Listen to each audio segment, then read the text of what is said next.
eu gostaria de falar um pouquinho sobre a primeira leitura da missa de hoje, do livro do Deuteronômio. O livro do Deuteronômio é um livro muito bonito, ele está ali logo no início da Sagrada Escritura, né? Gênesis, Êxodo, Levítico, Número e Deuteronômio. É aquilo que nós conhecemos como o Pentateuco, os 5 primeiros livros da Bíblia, que vão narrar a história desde a criação até a criação deste povo santo, cativo no Egito, feito escravo, mas que começa a peregrinar rumo à terra prometida, guiados por Moisés. Para nos contextualizarmos, portanto, este povo que agora já está nessa terra prometida, aonde corre leite e mel, como escutamos na Escritura, eles começam a fazer memória de tudo aquilo que Deus havia feito na vida deles. Se lembram que Moisés havia dado como um mandamento que este povo se dirigisse até o altar do Senhor, levando cestos. Mas antes de fazer qualquer oferta, este povo deveria reconhecer, lembrar, fazer-se presente todas as maravilhas que Deus havia feito e também as coisas ruins que havia acontecido em suas vidas. Então eles começam a dizer isso: olha, nosso pai era um arameu errante, mas o nosso povo foi crescendo, nosso povo foi maltratado no Egito, se tornou cativo, feito prisioneiro, escravo, mas Deus libertou o nosso povo, fomos conduzidos pelo deserto durante 40 anos, mas chegamos à terra prometida, alcançamos aquela herança que havia sido prometida a nós e a nossos descendentes. Existe ali a consciência de alguém que sabe reconhecer tudo aquilo que Deus havia feito. E diante da gratidão que tomava e se apoderava do coração daquele povo, eles ofertavam a Deus as suas primícias, os primeiros frutos, aquilo que tinha de melhor a oferecer, para nos mostrar que para Deus sempre tem que ser assim. Não é aquilo que sobra de nós, não é o nosso resto, mas sempre o nosso melhor. Precisamos aprender com este povo também a oferecer a Deus aquilo que existe de melhor dentro do nosso coração. Talvez eu consiga fazê-los entender aquilo que eu estou querendo falar. Num tempo mais antigo, a gente vê isso ainda muito nas comunidades da roça, ainda existe muito isso. Nossa paróquia, vocês talvez não saibam, a maioria, porque talvez a compreensão que muita gente tem de paróquia é esta igreja. Aqui é a igreja matriz, mas a paróquia São Sebastião tem outras 17 comunidades. Dentre estas, 18 comunidades com essa, 9 estão aqui na cidade, 10 na cidade, e 8 delas estão na zona rural. Então a gente vai nas comunidades de zona rural, uma vez por mês em cada uma destas comunidades. Distantes, inclusive, daqui, muito longe, distantes, né? Eu e mais 2 velhas, nós sempre costumamos ir à missa, né? Se elas estiverem, não estão não, elas são lá da comunidade Nossa Senhora Aparecida, graças a Deus, né? Marcelina e a Sônia. Então a gente vai às missas e a gente ainda percebe isso lá ainda hoje, que o povo tem aquela consciência de que as primícias dos frutos da terra deles, da plantação, seja o que for, deve ser direcionado à igreja. E era comum antigamente isso também. As pessoas, sei lá, faziam pão e automaticamente já se pensava que na forma eu vou colocar o pão que é para levar para o padre. Ele levava uma galinha, acabou, infelizmente não tem mais isso, né? Mas era comum. Então é esta compreensão deste povo de oferecer a Deus aquilo que havia de melhor. as primícias. E por que eles faziam isso? Reconheciam, eram gratos por tudo aquilo que Deus havia feito, por tudo aquilo que Deus havia realizado. E isso falta muito à nossa vida também, esta compreensão de a gente fazer memória de tudo que Deus faz em nossa vida, de tudo que Ele tem feito na nossa vida. Nós não pensamos mais nisso, e é por isso que tantas vezes a gente é tomado por um sentimento de ingratidão. Não sabemos reconhecer as maravilhas de Deus, a mão de Deus na nossa vida.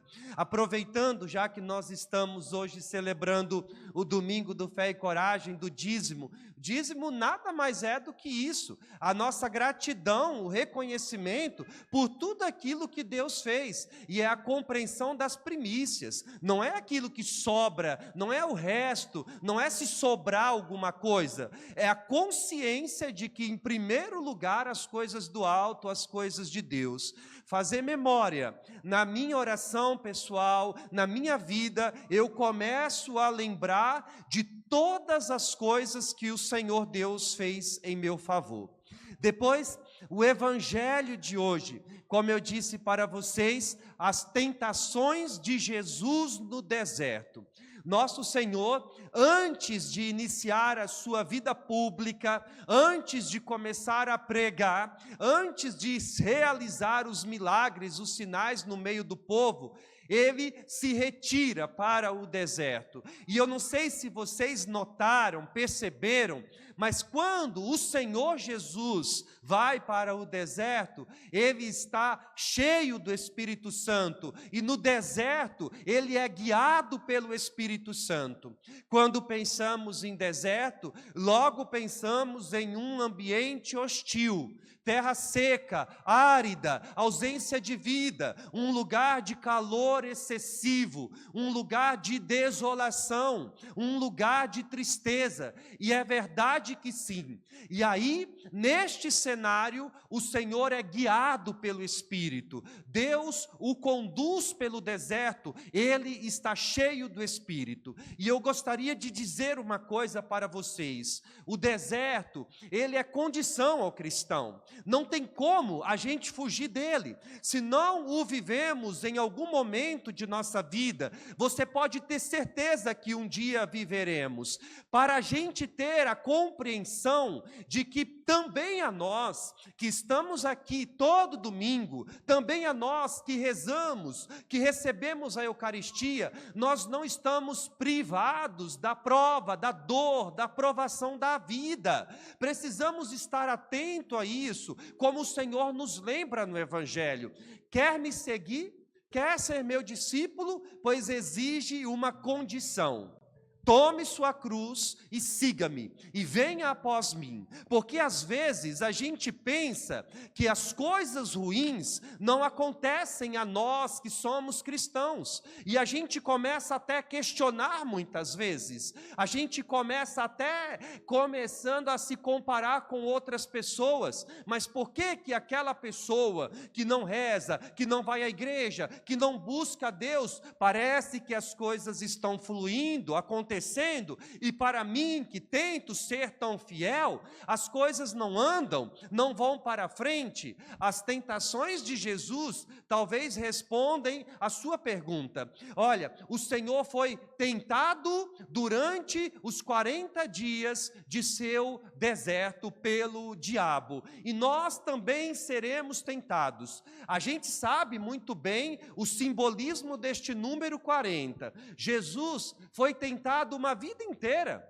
40 dias cronológicos é o tempo da igreja, é a liturgia, é o tempo da quaresma que nós estamos vivendo. Mas eu quero dizer uma coisa para vocês, meus queridos irmãos: a quaresma de verdade será uma vida inteira. Nós também seremos tentados e provados uma vida inteira, até o fim, até o último instante da nossa vida, seremos provados como o ouro é provado no fogo. fogo. E o diabo, ele vai tentar a nós mesmos, que procuramos viver uma vida correta, que procuramos fazer as coisas de Deus, não aqueles que já estão fora, aqueles que estão na escuridão, aqueles que estão perdidos. O diabo nos seduz, nos envolve.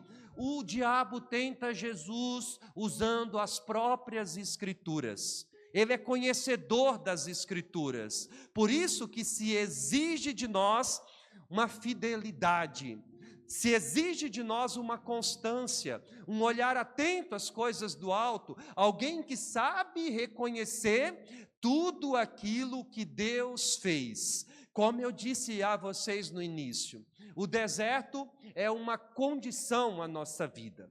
Um dia também nós seremos conduzidos a Ele, e que bom seria se passássemos por este momento de dor, de prova, cheios do Espírito Santo. Porque se nós estamos cheios do Espírito Santo, automaticamente também nós estamos cheios da esperança, que não decepciona nunca. A nossa esperança nos faz acreditar que depois de tudo isso, Deus tem a cada um de nós o melhor. Deus tem sempre as coisas extraordinárias reservadas a cada um de nós.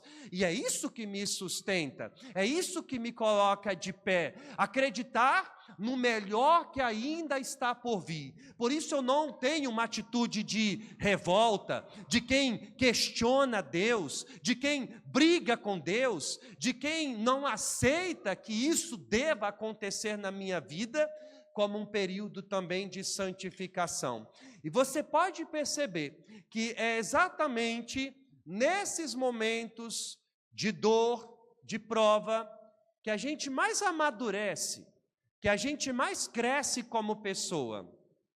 Quando o vento está a nosso favor, quando tudo está muito bem, parece que até nos esquecemos de Deus, nos esquecemos de fazer memória. É por isso que o povo diz, e com razão, né?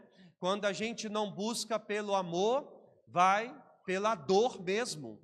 A dor muitas vezes é ocasião de encontro com o Senhor. No deserto, aonde não existe outros barulhos, outras vozes, o deserto passa a ser a cada um de nós lugar de encontro com o Senhor. E a nossa alma chega até a ter necessidade disso. Nós precisamos ter esses momentos a sós com Deus, nós precisamos ter intimidade com o Senhor, nós precisamos viver o deserto da vida para que possamos atravessá-lo mais maduros, com a fé mais convicta, uma fé mais forte, uma fé ardente, que nos faça, assim como o Cristo, fazer a vontade do Pai.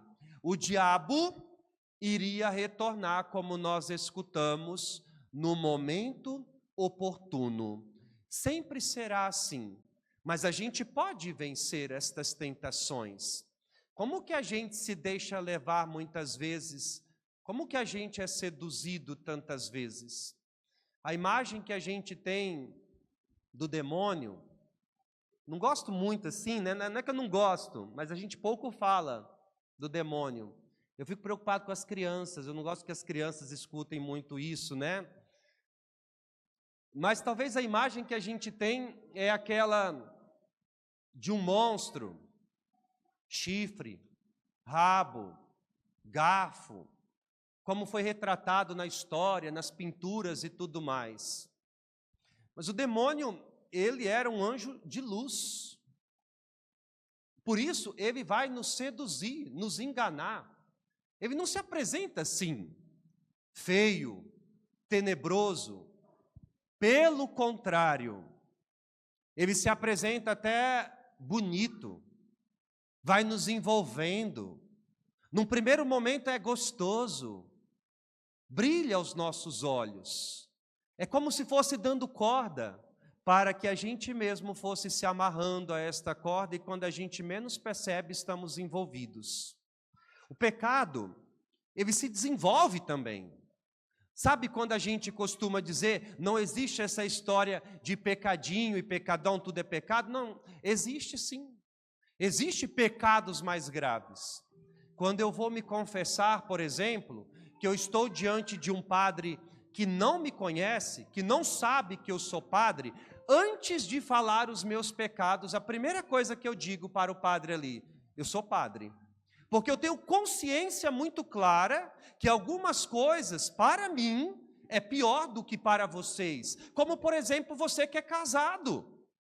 Você deveria dizer isso, porque algumas coisas para você é bem mais grave do que é para uma pessoa solteira. E o pecado, ele vai se desenvolvendo, começa pequeno, e vai o demônio nos colocando aquela ideia de que a gente tem o controle, é o primeiro passo, é aquela atitude, não, eu consigo cortar essa situação a hora que eu quiser, eu só estou aqui dando brecha mesmo, mas eu estou totalmente no controle da situação. Você pega, por exemplo, né? Às vezes, é uma mensagem que você recebe, junta a sua carência, aí junta isso o seu ego, o orgulho, a vontade que você tem de receber um elogio, nossa, está me elogiando, né? Então, assim, eu vou me envolvendo, vou trocando mensagens, vou trocando outras mensagens.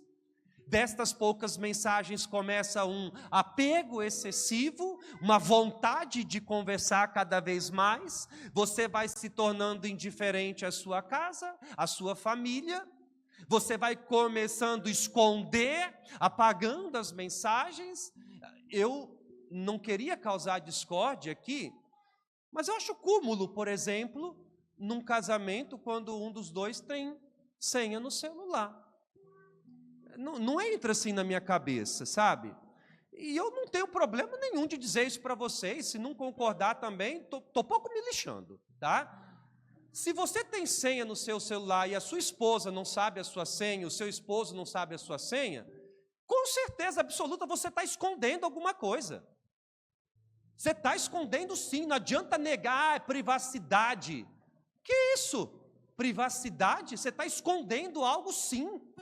Não tem cabimento uma coisa dessa. Então a gente vai se envolvendo. E aquilo que começou com uma mensagenzinha, aí eu poderia romper. Aí eu poderia cortar. Nesse momento, olha gente, nós não somos tão fortes como a gente pensa que é, não. Pelo contrário. Nós somos fracos demais, nós somos necessitados demais de graça de Deus, da misericórdia de Deus, a gente é muito pequeno. É por isso que a gente tinha que traçar assim, ó, uma linha imaginária, até onde eu posso ir com segurança. Se eu sei que tem um fio desencapado ali, eu não preciso colocar minha mão lá para saber que eu vou tomar um choque, eu vou. Então eu não preciso pagar para ver. Eu preciso evitar aquelas situações que vão me levar ao pecado, porque o pecado, no final das contas, é uma ocasião. E é por isso que o Senhor nos pede tanta vigilância.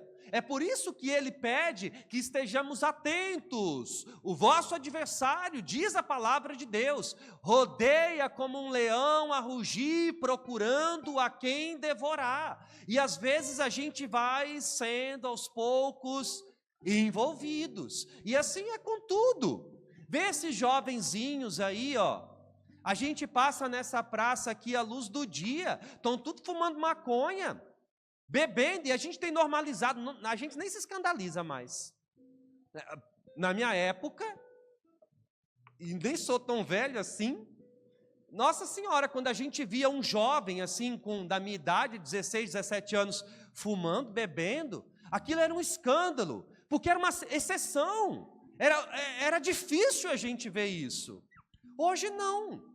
É normal a gente ver isso e a gente passa e a gente não se escandaliza mais. E começa assim, né?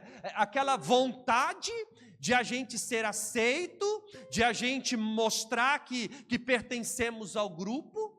Vai um menino de 16 anos hoje numa escola dizer que ele é virgem, por exemplo. Aí começam a dizer que ele é gay, que não sei o quê, começam a tirar chacota e um monte de coisa. Porque tem que se enquadrar a este mundo doente. Esse mundo que é pecaminoso, e a gente está envolvido nisso, a gente está vivendo essa cultura mesmo de pecado, e acima de tudo a gente normaliza isso, é a tragédia. É quando a gente perde a consciência de pecado e a gente perde o medo do inferno. É a maior vitória do demônio, quando a gente perde o medo de ir para o inferno. E é isso que nós estamos vivendo. Nós não temos mais medo de ir para o inferno.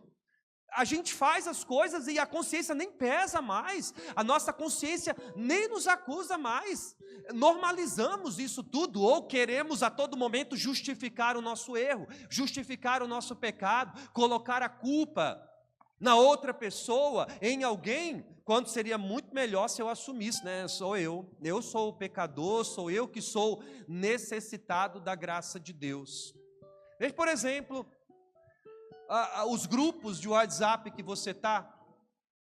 Nossa Senhora, pegar um grupo de homem assim de trabalho é uma pornografia sem fim. É uma coisa assim sem vergonha. Ah, padre, eu estou ali, mas eu não falo nada. Então você é conivente também. Pecado da conivência. É aquele pecado, né? Eu não estou ali participando indiretamente, mas eu estou ali. Eu estou participando ali, né? Eu não mando nenhuma foto, mas eu estou ali vendo. A conivência. É quando alguém, por exemplo, te procura, né? Eu quero fazer um aborto. E eu acho que é melhor mesmo. Então você não fez, mas você é conivente. Você está compactuando com o pecado também. E a gente normaliza isso. Se é a ocasião de ruína na sua vida, rompe, corta. Para que você está num ambiente desse hostil, se você não está ali advertindo, falando das coisas de Deus, não tem necessidade de você estar ali. A gente precisa romper enquanto a gente pode romper, enquanto a gente ainda não é seduzido, porque o diabo vai nos tentar, assim como tentou Jesus, e principalmente vai nos tentar com as tentações do ser e do poder. Eu posso, eu quero, eu vou fazer. Olha, transforme a pedra em pão, atira-te daí de cima, eu vou te dar os reinos. É assim que o demônio tenta Jesus. O Senhor permanece firme, Ele é Deus, mas nós não. Nós somos pequenos. Vigiai. Vigiai, é a palavra de ordem que o Senhor nos dá. Estejamos atentos para conseguirmos vencer, romper com essa cultura de pecado que está enraizada dentro do nosso coração.